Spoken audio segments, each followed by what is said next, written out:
Welcome to the if I put your class item in a low tier, you're going to hate me forever the exotic Warlock class item tier list video. Today, similar to the one we did with Hunter, we're going to rank all of the various combos to give you an idea of which ones you should get excited about if you get them to drop, which ones you should build around, and which ones are a little bit more of an afterthought. As I said with the previous video, you should not delete any roles even if they're in a low tier. The only roles you should be deleting are dupes. And once again, if you want to keep track of which ones you have, you want a dupe tracking spreadsheet, one of my moderators made one. I will link it in the description. Let's get started off. We've got the Assassin's Cowl, and by the way, the tiers, I know they're named kind of interestingly. I'll explain what the tiers mean as we go. But we're starting off with Assassin's Cowl and Claws of Ahamkara. So if we pull up all the descriptions, we of course know Assassin's Cowl gives us the Assassin's Cowl portion of invisibility on melee kills. It does not give us the healing. I talked about this a lot on Prismatic Warlock and how it wasn't particularly great because of the existence of Stylish Executioner.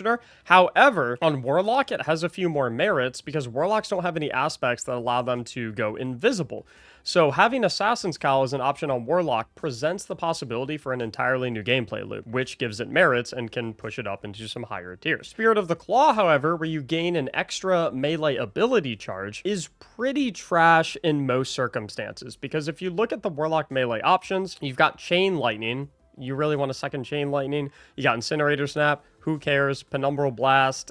If you really want to freeze that much stuff, just use Bleak Watchers. You got Arcane Needle, which already has 3 charges. You really need a 4th. And Pocket Singularity. Are you joking? Like, there's just not really any area where you're like, oh, I really want an extra melee ability charge. This one is probably going to go in the Sad Vince McMahon tier. This was previously called our for fun tier in our previous video, which is so to say that, like, hey, you shouldn't delete this role. And I'm not saying that you can't use it. I'm not the arbiter of what you are and are not allowed to use in Destiny. But in an objective tier list where I'm like, hey, this is a good perk combo. This will get you a lot of kills. This will do you high DPS. Versus, hey, if you use this, like, yeah, it might be fun, but it's not going to be particularly good. Like, that's what that tier is for. So this is kind of like the tier of like, hey man, what role did you get? And you're like, yeah, I don't really want to talk about it. So next up, we have Cowl and Mantle of Battle Harmony, which is kind of an interesting combination. One of the biggest merits for Cowl, in my opinion, is the idea that you can go Arcane Needle so that you have 3 melee ability charges, and then you take Lightning Surge so that you can do the slide into like the, you know, bzz. If you have 3 melee charges with that, you can do that a ton. Plus, you have Assassin's Cowl, so you go invisible whenever you nuke something with that. That's kind of a cool and interesting gameplay loop, right? And then you couple that with something like Mantle of Battle Harmony, which is upon scoring a super element matching weapon kill, grants additional super energy. You get more supers, you go invisible on the melee kills, you have 3 like, that's kind of a fun thing. Is it gonna be like nuts, right? Like, is that gonna be a particularly powerful gameplay loop? I don't think so. I don't think I'm gonna put it in what was our previous, like, this is our thumbs up computer kid tier, where it's like, you know, you kind of, that's a good build, right? I kind of feel like it's more in the middle tier, where it's like you try it and you're like, ew, gross, that sucks. Actually, no. That actually might not be that bad. I feel like it belongs more in the Kombucha Girl tier. You could, I don't know. With more testing, it kind of depends how it holds up in higher end content. I feel like I'm comfortable putting it right here, though. It's decent. It has merits. It's decent. I could see it being good. For the same reason, Assassin's Cowl, Star Eater, if you want to play in that same world of, like, you know, Lightning Surge, Arcane Needle, triple charges, go invisible. Plus, like, this is just, instead of getting our super faster, we're making our super deal more damage, right? Like, these two perks don't really have any synergies with each other. But, like, they both do their own thing that can be really good depending on how you build your Warlock. Assassin's Cowl and Starfire. This is brutal to say, like, how far we've fallen, but pretty much all Starfire roles, in my opinion, are trash. Hear me out, hear me out. If we look specifically at the Starfire perk, right? While in a Well of Radiance or Empowering Rift, get grenade energy per weapon hit, and grant 20% grenade energy on weapon kill. If we look at Prismatic, and I want to make this explicitly clear because I think there were some misconceptions about this in the previous tier list video. Exotic class items only work on Prismatic. So you cannot equip an exotic class item with like a solar subclass, for example, which means that this whole Wow in a Well of Radiance thing is kind of meaningless on Prismatic Warlock because Prismatic Warlock can't even run Well of Radiance. Now, sure, you can say, oh, well, Mac, just get a teammate run Well of Radiance for you, and then they can plop it on you, and then you get use out of your stuff. Listen, if you need a Pocket Mercy to make effective use out of your exotic class item, that doesn't sound very powerful, right? So the only way you can get use out of this is in an empowering rift. And it's like, in most situations, you are way better off running Phoenix Dive on Prismatic Warlock, because in a lot of situations, you're probably either going to be running Helion or Hellion or Weaver's Call, both of which activate on class ability usage. You've got your Phoenix Dive, which heals you and heals everyone nearby. It's instant as opposed to having to put it down and it's stationary, and it has a very low cooldown. So you're pretty much always running Phoenix Dive in most setups, and if you're not running Phoenix Dive, you're probably running Healing Rift. So it's like, you don't really... And also, cherry on top, just use the Spirit of Osmiomancy. It does like the same thing, but not having to be in an empowering rift. So it's like, it's just not... Like, there's so many better options. Pains me to say it, but pretty much every single Starfire roll is going to go in either that one horse drawing tier or the Sad Vince McMahon tier. That one horse drawing, by the way, while we're talking about it, that is a tier we carried over from our previous video. It's this thing. And if it still doesn't make sense to you, this side of the horse is really nice. This side of the horse, not so nice. One of the perks is incredible. The other perk is, yeah, most of the Starfire rolls are going to go in there, unfortunately, just because it's not a great one. Another thing that might be controversial, Assassin's Cowl and Swarm, also going in the Sad Vince McMahon tier. When I first saw Swarm as an option, I was like, ooh, that's awesome. That sounds like it could have some really cool combos and really cool synergies. But then when I saw what Spirit of the Swarm specifically did, upon destroying a tangle, spawns 2 Threadlings. You'll notice that it is missing the part of the Swarmer's exotic where Threadlings can unravel targets. And then an unraveled target can create another tangle. And then destroying that tangle can create 2 more Threadlings. And then those 2 Threadlings can go unravel a target. The gameplay loop feeds into itself. In this season, where we have Threaded Blast, where you turn your tangles into nuclear bombs, and it kills every single thing in a 10-mile radius, it doesn't really matter if destroying a tangle spawns 2 Threadlings, because 1, everything's going to be dead already, and the Threadlings aren't going to have anything to go attack. Sure, they'll then jump onto you, and then you have it for the next set. But 2, on Prismatic Warlock, you can't run Thread of Evolution for increased Threadling damage, so like the damage isn't particularly great anyway. So it's really unfortunate, but Spirit of the Swarm, like, there's just not a lot of stuff. It's a tiny bit of added damage in a given, like, fight, but, like, wouldn't you much rather have significantly higher super energy? Wouldn't you rather have significantly higher super damage, significantly higher melee damage, significantly higher grenade damage? It's just, it sucks. I feel really bad for Warlocks. If you're a Warlock main, I feel for you. It doesn't bring me joy to put these in lower tiers, but Cowl Verities, this is one that we can actually put in a decent tier. I'm torn between the Thumbs Up Computer Kid and the Kombucha Girl tier. I'm gonna go with, I'm gonna say Thumbs Up Computer Kid, because here's what I'm envisioning, right? You got like Vortex Grenade on Warlock, get Void Weapon kills to increase the damage of it.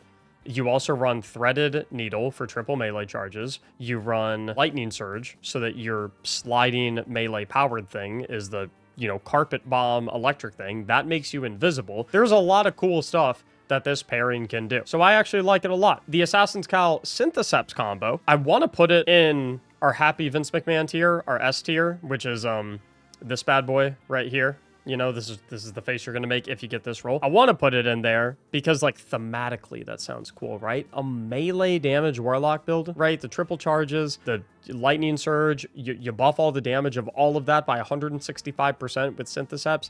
That sounds really cool. I just don't know how great it would be in practice. You know what? I'm going to put it up there. That's a genuinely unique gameplay loop that has genuine strength to it. I think that could be a legitimately really good build. So I throw that up there. Finally, we have Assassin's Cowl Vesper. Vesper is in the same territory as Swarm, where it's like, when you first hear it, you're like, ooh, sweet. They put Vesper on the class item. That's awesome. But then you actually read Spirit of Vesper, and you see it says, Rifts emit an arc shockwave every 5 seconds, dealing damage to enemies. Enemies killed by shockwaves explode, dealing damage. What did they take out? The entire part of Vesper that makes Vesper Vesper, which is the fact that the shockwaves blinded enemies. That part's gone. So literally all this does is your rifts deal a little bit of damage now. I'm not saying that's completely useless, similar to how Spirit of the Swarm is not completely useless, but when you stack it up against a ton of extra super energy, a ton of extra super damage, a ton of extra melee damage, a ton of extra grenade damage, it's lacking, unfortunately. So this one, Sad Vince McMahon tier. Moving on to the Secant Filaments. This one is rough for me. So Spirit of the Filaments, standing on empowering rifts created by the user, grants Devour for 11 seconds. This could be nice for like team play, I suppose, because correct me if I'm wrong, those who are watching this live, twitch.tv/Mactics, by the way, theoretically, if you're running this as a Warlock player, if you put your Empowering Rift down, your teammates can stand in your rift and they will get Devour as well. Is that how that works? So it's like, listen, in a raid setting, that can be kind of good. That has merits, right? But at the same time, we're like, listen, we're selfish players, okay? Screw our teammates. They can fend for themselves. I want Devour. That's all I care about. And the thing is, on Warlock, you're probably always going to be running Feed the Void because it gives you Enhanced Devour, which is a full HP heal on every single kill. You get Devour from literally any ability kill or a Tangle kill. I'm just reading now. That's crazy. And you get you get double grenade ability energy on kill compared to regular Devour. Like Feed the Void for Warlock is the equivalent of Stylish Executioner for Hunter. It's so good. So it's like, similar to how I said, I don't really love the idea of Assassin's Cowl. Like, it's not particularly strong on Prismatic Hunter because Stylish Executioner exists. Why would you run Assassin's Cowl when Stylish Executioner procs invisibility on more criteria and gives you a 200% damage bonus when you strike from invisibility? Why are you running Seek and Filaments when you have a better version of Devour that's easier to acquire and gives you more benefits, right? So a lot of the Seek and Filament ones are going to be rough. I'm going to put the one with Mantle of Battle Harmony and that one Horse Drawing because Battle Harmony is really good. Same with Star Eaters. Same with Verity's Brow. I'd say, you could make the argument that with Synthoceps, it can be okay. You have the angle for that melee build, and then, plus maybe you also run Empowering Rift, so you have Devour as well as the melee build, and Devour kind of makes up for the fact that you're not going invisible on the melee kills because you don't have Assassin's Cowl. But like the one with Claw, the one with Starfire, the one with Swarm, and the one with Vesper, it's just not that great, right? I know the one with Vesper has like a theoretical synergy, right? And the one with Starfire has a theoretical synergy, because it's like, oh, well, Mac, but if I'm using an Empowering Rift to get Devour from Seek and Filaments, then, hey, it's perfect. It synergizes with Starfire. Beautiful. Now I'm getting grenade energy and I have Devour. And that is true. I'm not saying that doesn't exist. But it's really important to remember that you can get the same effects, but better if you just instead run Feed the Void and you run either Osmiomancy or Inmost Light. You get literally... And then you don't even have to run Empowering Rift. You can then run Phoenix Dive, which allows you to proc Helion more frequently, which allows you to proc Weaver's Call more frequently. Same thing goes with synergies with Vesper. And like I said, this is our 4 fun tier. This is not me saying that you can't use it. I'm not saying you're not supposed to use it, but like, listen, when you objectively compare it to the other available combos, it's just not that good. Moving on to our Inmost Light pairings. Inmost Light is probably...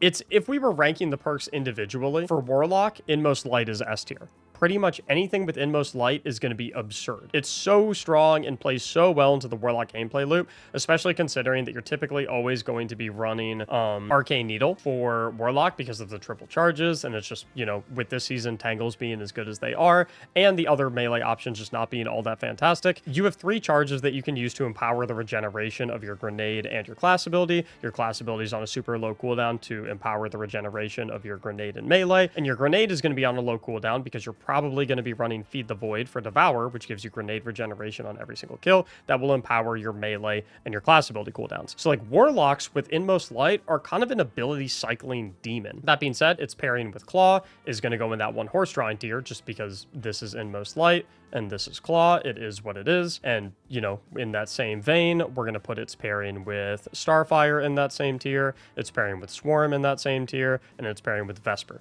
in that same tier. A lot of these, listen, you could make the argument of like Thumbs Up Computer Kid versus Happy Vince McMahon. I'm honestly gonna say that like Harmony is insane on Warlock because the Warlock Prismatic Supers are genuinely good, specifically Nova Bomb Cataclysm. In that same vein, Star Eaters is really good because even though Star Eaters wasn't particularly great on Hunter, as we discussed in the Hunter tier list video, because of a lot of the Hunter supers don't do like a ton of damage, the Warlock supers buffing a Cataclysm Nova Bomb's damage by 70% is a really big deal. Buffing Needlestorm by 70% is a really big deal. Like Star Eaters Inmost, that's an absurd combo. Inmost Synthos, I'm not going to quite put that up in the Happy Vince McMahon tier. I'm probably going to put it 1 tier below, just because this is very much confined to like the Carpet Bomb melee build. That's not to say it's... Oh, well, you know what? Honestly, I don't know. Should this go in our S tier? Because, like, the idea is, like, if you have Inmost Light, you're literally always going to have melee charges to do your Carpet Bomb. You could go something like... Let me work this out in my head. You can go, like, Feed the Void, so you have Devour, so you have Safety playing at those close ranges. You have Synthoceps for the bonus melee damage at those ranges. You have Lightning Surge, so that you have the Carpet Bomb. And you have Inmost Light, so you have a ton of ability regeneration, so you can... Yeah, no. I'm putting that in S tier. Verity's Brow, same situation. S tier. Bonus grenade damage, Inmost Light to spike all your ability regenerations. Love that. Like I said, Inmost Light is just absurd on Warlock. A lot of good combos to have right there. Next, we have the Necrotic pairings. Necrotic, melee hits apply Necrotic Poison. Poisoned enemies spread Necrotic Poison on death in 5-meter radius.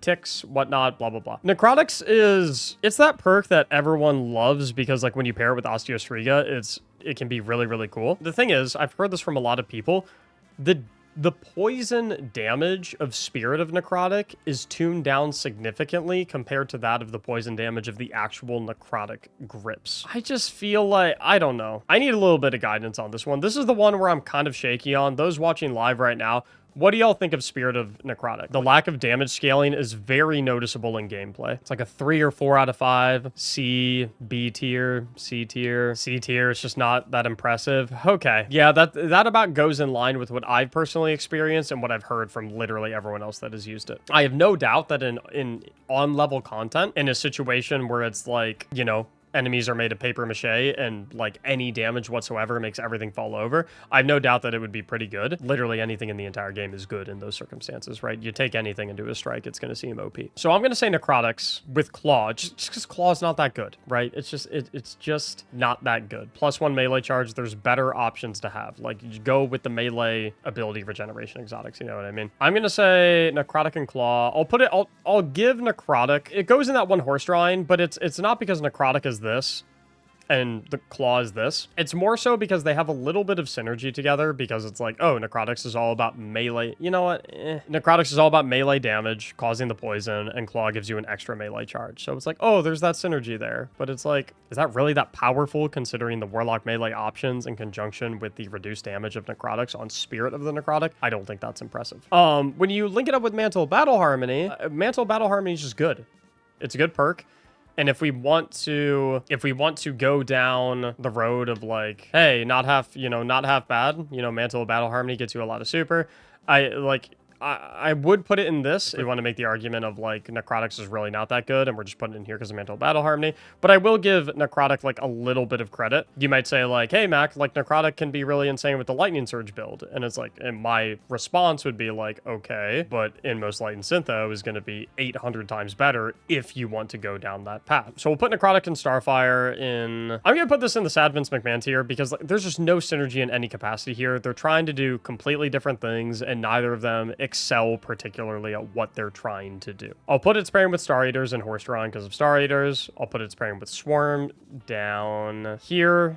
Just don't think it's that great. And then same thing going on here. Necrotic is all about melee. Verity is all about grenade. I'll put it in the horse drawing because Verity is that good for Warlock. Necrotics with Synthoceps, two things that are all about melee. That has merits to it. I think there's something you can do here. I think that this is a combo that could legitimately work, even though we've already established that. Do you guys know, does the Synthoceps damage buff the poison damage of Necrotic? It does not buff the poison. If you want to say, hey Mac, this is really good because it works really well with a Lightning Surge build, you run in and you Carpet Bomb everything. My response to you would be, well, wait a minute. If Lightning Surge with Synthoceps is doing so much damage that the Carpet Bomb is nuking everything, then why do you care about having an exotic that poisons everything? Because you're not going to poison everything if everything's already dead because you nuked it with the 165% damage buff Synthoceps Lightning Surge. You get what I mean? This is one of those where I like to call it good on paper, not quite as fantastic in practice, right? So we're gonna put it right there. We're gonna stick it in not trolling. Now we have, oops, this one got lost in here apparently. Necrotic and Vesper, nah, there's no synergy. Now we have our Ophidians tier. Problem with Ophidians is pretty much just for PvP, right? So a lot of the Ophidians ones, we can pretty much roll right through these. They don't have a lot of PvE merits. Mantle Battle Harmony goes up here just for the horse drawing. Same with Star Eater. Same with Verities. But I'm gonna say it's Synthoceps pairing, Starfire, Swarm, Vesper.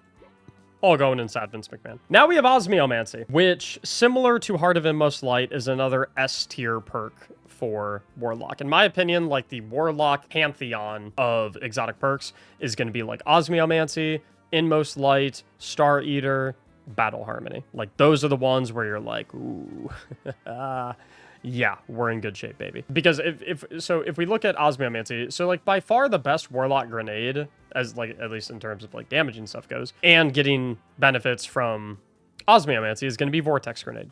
Vortex Grenade is awesome on Warlock. Threadling, kind of because you don't have Threat of Evolution. Cold Snap, you don't really need to freeze stuff if it's all dying anyway. Healing Grenade, obviously, I don't even think this works with Osmiomancy in any capacity. And then Storm Grenade, I know it got a small buff heading into Final Shape, but ultimately it is a shell of its former self. So it's pairing with Vortex Grenade. I think if you tick something with a Vortex Grenade while using the Spirit of Osmiomancy, I think you automatically get 75% of your grenade back. And then you consider the fact that you're probably running Feed the Void always on Warlock, because why wouldn't you? It's that strong. Couple kills, Devour procs, gets you the rest of the 25% back. You're like doing this with grenades. You're dealing out grenades like someone's dealing out a poker hand at a poker table. So Osmiomancy is just that good. Paired up with Claw, it goes in horse drawing, just strictly like Osmiomancy carries it there on its own. Osmiomancy Battle Harmony, basically infinite grenade uptime and really fast supers. Happy Vince McMahon. Osmiomancy Swarmers, horse drawing. Osmiomancy Star Eaters, we already said why Star Eaters is so absolutely insane on Warlock. Happy Vince McMahon, right? Starfire, already talked about Starfire. Osmiomancy Verity, this is a combo I have. I am so in love with it. This combo is so addictive. You run a Void weapon, Osmiomancy, you get your grenade back all the time. Verities, your grenades are buffed by 100%. So good. So good.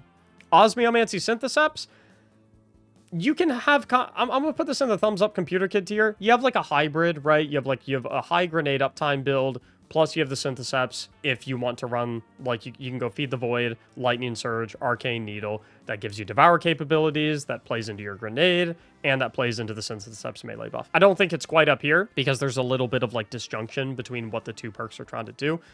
But like it's like it gives you a little bit here and it gives you a little bit here. It's not quite as strong where it's like you're buffing up your super gains, you're buffing up your super damage, and you have two perks that synergize exceptionally well together, but it's pretty good. It's like a hybrid, hybrid build is a good way to say it. Pairing with Vesper, horse drawing. Now we have the Stag. My thing with the Stag, the best class ability that you can use on Prismatic Warlock is Phoenix Dive, as we've already discussed, right? You've got, it gives you max uptime on Helion if you're running that. If you prefer to run Weaver's Call, although I think Helion's just better in all circumstances, it gives you that. It's an instant heal, low cooldown. Phoenix Dive is spectacular.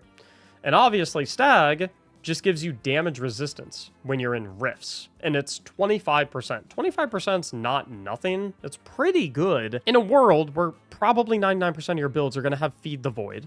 Do you really want like a temporary damage resistance buff that requires you to stay in the exact same place, and if you move out of that location, you lose the damage resistance buff, and you only get the damage resistance buff when you have your rift? It's just like, you know what I mean? Like, it's so limiting from like a position standpoint, and anything that forces you to like stand still, actually make the build work, is just kind of you know what I mean? So we're going to put its pairing with Claw in there. Horse tier for its pairing with Star Eaters. Horse tier for its pairing with Battle Harmony. Swarm, Starfire, going in Sad Vince McMahon. Vesper going in Sad Vince McMahon. Its pairing with Verity can go in Horse tier because of Verity. Its pairing with Synthoceps. You can make two different arguments here, right? Argument one, this sucks, because I use the Stag to put my rift down, and then I have to leave the rift to go and get into melee range of things so I get my Synthoceps buff. Argument two is this is really good because it allows me to get next to everything and then put my rift down, and then I'm unkillable while I have my Synthoceps damage buff. This is a situation where it's like you have to try it in gameplay to know how it's actually going to feel. To me personally, this sounds more limiting than it does enabling. So I'm going to put it like in horse drawing, not because like, I don't think it's not trolling, right? I think it's just like, it's so, right? Isn't Stag Rift higher damage resistance than Well now? Yeah, probably, or maybe it's equivalent. I don't know. But the thing is like what? You're going to drop a Stag Rift in the raid and have all 6 Guardians stand in this tiny little circle? while you're doing DPS. It's just like Stag Vesper has some play more than the lowest tier. Yeah, there's a bit of synergy there, but like here's my thing, right? Like you can say like, oh no, but this works really well together because you run in, you get 25% damage resistance while you're in the rift, and that makes up for the fact that Vesper is not blinding everything anymore. But then I look at it and I say, okay, true, but I look at all build stuff from an opportunity cost perspective. And so I look at Stag Vesper and I'm like, okay, yeah, I get that that's a synergy there. If you're running Stag Vesper, then you can't run Inmost Synthoceps, which is the same idea of like mega close range play, right? Why would you ever run, like if you want to say like, hey Mac, this is really good because it allows you to play super close up and it makes it really safe when you're doing that, I would just turn around and say, okay, you know what does the same exact thing? Assassin's Cowl and Synthoceps. You play super close up with Synthoceps, buffs your damage by 165%, and Assassin's Cowl is the aspect of it that keeps you safe. And I would say invisibility is safer than 25% damage resistance only while your rift is up. And I would say that a 165% melee damage buff is much better than a little bit of Vesper damage. So it's not that it's not that it's doing nothing of value. It's just that like there's options that do the same exact thing that completely eclipse what you're trying to do with that combo. Finally, we have our Apotheosis Veil ratings. Originally, when I first tried to record this video, these were going to be the first pairings that I was going to go over. But I decided to move them to the end because I have a very hot take with Apotheosis Veil and Prismatic. Apotheosis Veil was seen as like really, really, really good back last season when you paired it with like Strand Warlock, right? Because the idea is that you were running Strand Warlock and you would pop Needle Storm, and then you would chuck a bunch of Threadling Grenades, and you would run the Thread of Evolution, which buffed all of your Threadling damage by 33%. And it was like, the idea was that like you had this like big burst combo that was available every, however often your super was up, that could deal like some pretty respectable damage. The thing is, when you look at Prismatic Warlock, which I do want to emphasize again, yeah, it was good with Solar too, right? It could kind of restore the Starfire gameplay loop, right? Which again, reminder, the reason Starfire was as good as it was is because one, fusion grenades are the best damage grenade in the entire game, and the Touch of Flame aspect turned every one fusion grenade into two. It literally doubled your damage. I cannot emphasize that enough. Touch of Flame multiplied your damage by 2. So if you would typically hit for 3 million damage, putting Touch of Flame on made you hit for 6 million damage. That's how impactful Touch of Flame is, right? I feel like a lot of people look at Apotheosis Veil and they're like, oh, it's really good because I remember that it was really good with Solar Warlock and spamming fusion grenades. And I remember that it was really good with Strand Warlock and spamming Threadling Grenades. But the reason it was good with those is not just because you were using Apotheosis Veil. It's because you had stuff like Touch of Flame and you had stuff like Thread of Evolution to buff up all of your damage significantly from those grenades. If we look at Prismatic Warlock and we look at the grenade options that are available to us, right? You could spam Storm Grenades at the boss, which are not terrible, but they are most certainly a shell of their former selves. You could spam Healing Grenades at the boss. That will go well. You could spam Cold Snap Grenades at the boss. That'll be a ton of damage, right? You could spam Threadling Grenades at the boss, which, whilst that was good with Strand, we don't have Thread of Evolution on Prismatic, and you can only rock these exotic class items on Prismatic Warlock. So you're going to do 33% less damage with Threadling Grenade spam than you ever could have done on Strand Warlock. Or you could spam Vortex Grenades, which for those who don't know how Vortex Grenades work, a boss can only take damage from one Vortex Grenade at a time. So if you chuck 6 Vortex Grenades at the boss, and it has 6 Vortex Grenades on it at the same time, it's only going to take damage from one of them. Literally useless, right? In terms of the melee stuff you could spam, Chain Lightning, that requires you to be point blank range. Incinerator Snap also requires you to be very, very close. Not point blank, but Incinerator Snap does not have a lot of range at all. If you're doing it for like a Witness DPS phase, not going to reach. Never. Penumbral Blast, you're going to freeze the boss a ton. You get like, what? Arcane Needle, not a ton of damage. Pocket Singularity, is this a cruel joke? So it's like, listen, I know this is going to make a ton of people angry at me, but the reality of the situation is Apotheosis Veil, at least when paired with Prismatic Warlock, does not have a lot of grenade and melee options, or at the very least doesn't have their pairing fragments or aspects that made them good on their original subclasses. It doesn't have those synergies to make an ability spam DPS setup genuinely good compared to just like having Star Eaters nail a boss and then beam it with like whatever weapon you have. As a result, I think Apotheosis Veil on Prismatic Warlock is severely overrated. It is not that great for DPS, right? That doesn't mean that none of these roles are good. A lot of them are not good. I'm gonna say Apotheosis Vesper, sad Vince McMahon tier. Apotheosis Syntho, I guess I'll give it that one horse drawing tier, maybe just for the Syntho. My biggest issue with Apotheosis Veil, it's only active for like 9 seconds after you cast your super. So in terms of like in a general gameplay loop, you only get the effects of Apotheosis Veil for like 10 seconds out of every, what, 4 minutes, 5 minutes? It's just, the uptime on it is, and the damage that you do get during that uptime from the abilities that you have at your disposal to spam is also criminal. It's rough. It's rough out here. Apotheosis Verities, this one you could make the argument is kind of okay, because it's like, oh, if I run Verities and I pair it with Storm Grenades and I get double damage on my Storm Grenades and then I cast my super and then I spam Storm Grenades, yeah, that can be okay. I'm down with that one. I understand the merits of that one. Swarmers, no. Starfire, no. Mantle of Battle Harmony. This one has an okay synergy strictly because Mantle of Battle Harmony gives you your super very frequently, which means if you have your super frequently, you can have uptime on Apotheosis Veil very frequently. Is it thumbs up Computer Kid tier though, or Kombucha Girl tier? The synergy, the synergy is nice, right? The way it synergizes together is nice. Like, it goes hand in hand. They handshake. But as we discussed before, the apotheosis damage is not crazy. My desire to not make everyone super mad at me tells me to put it in the thumbs up Computer Kid tier, but my gut tells me to put it in the Kombucha Girl tier. It could go either. It could go, heads it goes in Computer Kid, tails it goes in Kombucha. Tails. Goes in Kombucha. You pair it with Star Eaters.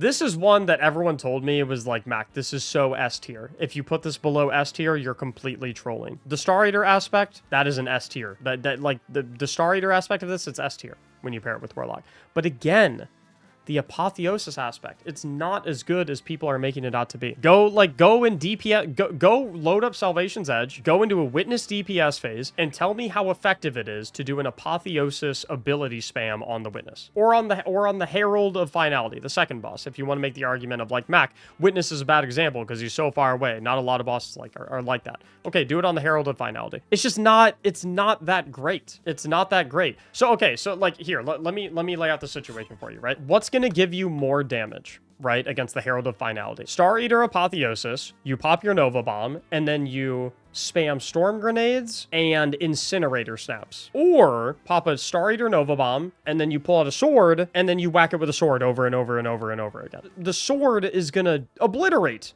that combo. Right? Song of Flame plus Apotheosis and Star Eater? Song of Flame? Doesn't Song of Flame literally already give you your abilities instantly? If you run Apotheosis with Song of Flame, isn't that literally a waste of a perk? Song of Flame won't proc Apotheosis until after the super expires? Wait, no, okay, that's the same argument. Also, especially in this season, with Expanding Abyss, like, Nova Bomb Cataclysmic is way better than Song of Flame. It's a one and done super, it does more damage, and it weakens. No, I don't think it does weaken. It doesn't weaken. But it's a one and done, and it does more damage. And if the target is weakened, which if you're running Warlock, you're probably running Vortex Grenade, and you probably have the Facet of Dominance, where your Vortex Grenade will weaken targets. If you're running Expanding Abyss, then it means your Nova Bomb is going to deal 25% bonus damage. That is something that Song of Flame can't keep up with. And even without it, I feel like Nova Bomb Cataclysm is going to beat it because it's a one and done compared to like 10 seconds. I don't know. I'm torn, man. I'm torn. You know what? Here's the deal. I'll make you guys a deal. Apotheosis Star Eaters, if you guys can send me a clip of you using Apotheosis and Star Eaters, any Salvation's Edge boss, either the Herald or Witness, you show me the scoreboard, and the damage number literally makes me, like, drop my jaw. I'm literally like, oh my god, I cannot believe you did that much damage. I will literally walk downstairs on my couch and film an apology video. So don't comment down below and say, Mac, you're a moron. Apotheosis Star Eaters, show me. Show me the numbers. Apotheosis Claw, though? So, this is our Warlock tier list. A lot more D and F tier options compared to the Hunter tier list. Unfortunately, just because there's a lot of perks on the Warlock exotic class item that are not great, right? Like Swarmers got the Walmart version of Swarmers. Vesper got the Walmart version of Vesper. Stag just doesn't make a lot of sense on a class where you can have enhanced Devour. Necrotic got the Walmart version of Necrotic Grips. The damage is significantly neutered. Claw, why do you care about an extra melee charge when you have crappy melee options? And the best melee option that you do have has 3 charges. And Starfire, oh, wow, in the Well of Radiance. Okay, that'd be great if I could run Well of Radiance on Prismatic. Like, what? Why would you? Doesn't make any sense. On the bright side, there's a lot more S tier picks, right? Osmiomancy, Mantle Battle Harmony, Inmost Light, Star Eaters, Verities, all absurdly strong synergy with Prismatic Warlock. So the nice thing is you have a lot of really, really high value picks when you're running Prismatic Warlock, which is really nice to hear. Not a whole lot of in like the in-between area, and even some of these are up for debate. Hopefully you found some value out of this. Hopefully you learned some new stuff, and hopefully this gives you somewhat of an idea, some sort of guidance as to what you should build around, what you should hunt for, and things of that nature. Hope you enjoyed it. I'll try to get the Titan one out as soon as possible. Go and check out the Warlock one, linked in the description. Thank you so much for watching, and as always, have a great day.